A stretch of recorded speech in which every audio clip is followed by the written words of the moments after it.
think it's easy to see just how big a deal this is. That in a way, you had a species that for hundreds of thousands of years had developed this extraordinary ability to have a mental life, but it was effectively running around in random directions, not making real progress because there was no Yes. way of saying, this is actually the way forward. And what you're describing is what science did was it said it found a way of gradually cutting out the negative signals where someone was running into a brick wall or running backwards and saying, no, cut that out, move.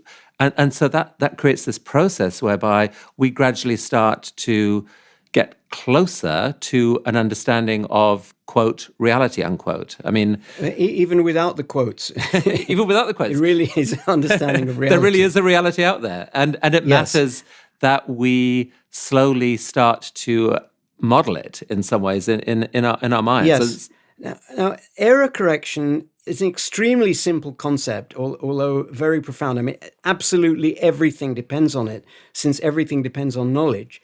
And knowledge doesn't come to us on a silver platter. So everything depends on error correction. But although that's a simple fact, arranging for that to happen is not at all simple. It's incredibly sophisticated. We do not understand it. So we don't understand it either on the level of how creativity works in a single human mind, and we also don't understand what it takes in a culture for the culture to support error correction, because it's almost paradoxical.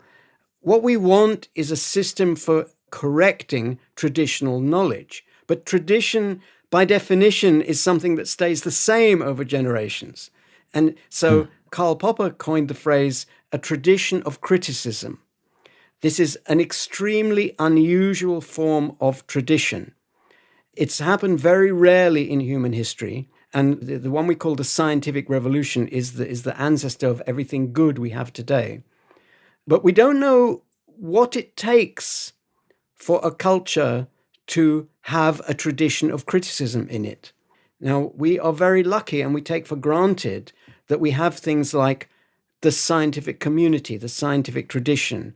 We take for granted that if a professor is asked a question in a seminar and says, "You're not allowed to ask that, just trust me, I'm the professor," he will be laughed at.